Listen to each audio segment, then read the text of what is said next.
Chantel Wiley. I am an instructional leader in Providence, Rhode Island. That's not me, but no. Oh, is it on? I love being Beyonce and I love being a boss, and I say it all the time, and I love to be the superstar and be on stage and hold the mic and perform, but I love to watch other people do it too. And so I think that part of me loving to do it is because I wouldn't be in front of a crowd that didn't share that same vision.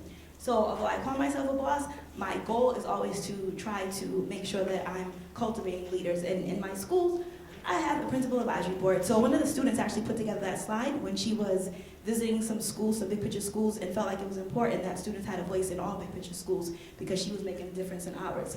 Part of what I do with my principal advisory board, I meet with them weekly to talk about just issues of concern in the school, but I also take them to meet leaders because I learned that from my leader.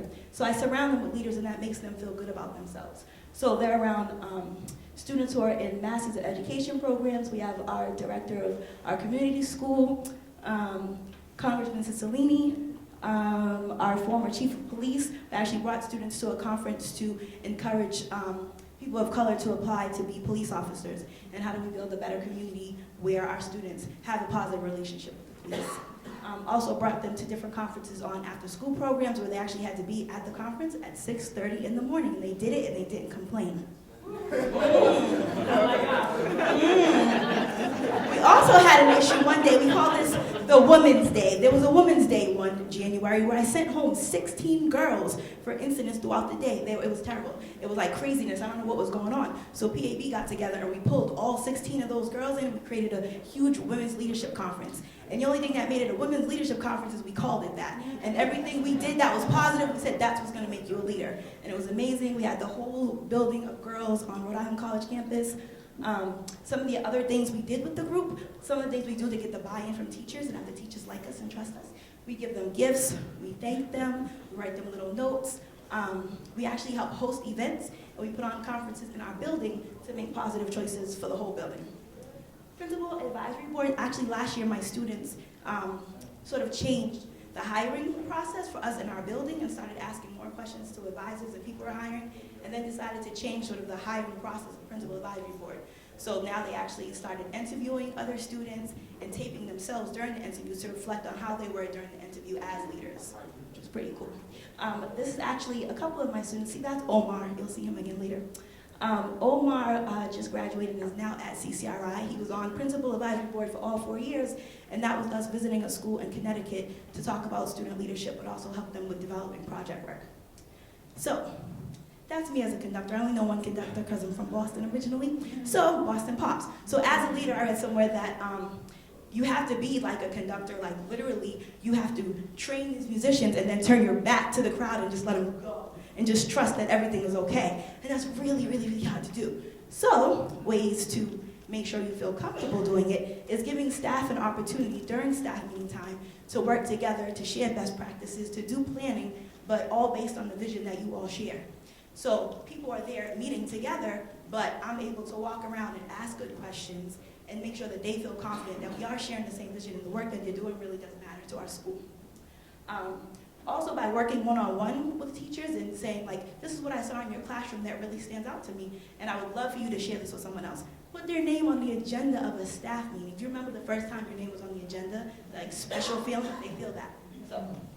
So for me, I don't know who's in charge of your school right now, but one of the things that made me feel important as a leader a few years ago, Doc actually was giving some welcome thing for the principals, and he said that he was going to be focusing on the college more and not the Met, and that I know he cries.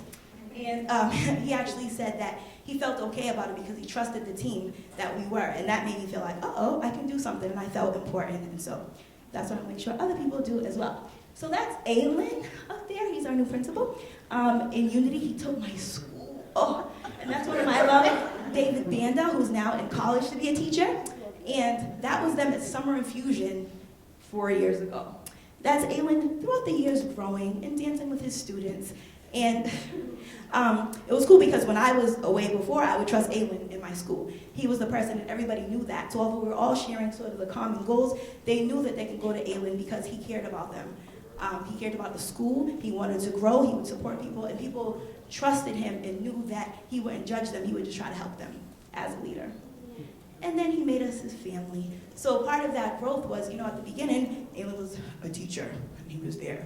And then he became an advisor, and he got to know the kids. And him and I got to know each other and talk a lot. I hooked him up with his wife.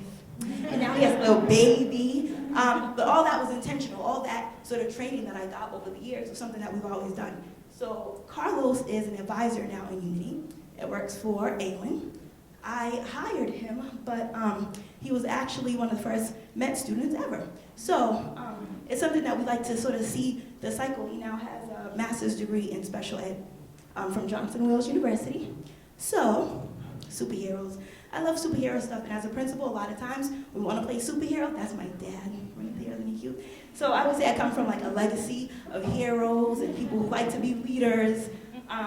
But we look kind of silly when we're just standing there like that in our costumes. But look at how cool! Like when you're a team, like you imagine like a team of leaders together like that is the fun reaction. Like, yeah! And we look like strong, and so that's the thing that I want people to really push for.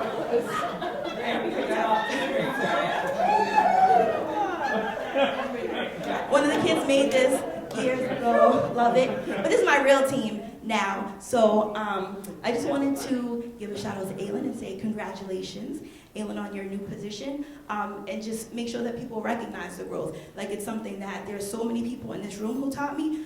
Carlos was my principal, and Nancy was his principal, and my principal as well. But like there's so many people in this room, and so many schools that were started just from working with each other and having conversations with each other, and then giving that trust to say, okay, now take our big picture mission and move forward with it.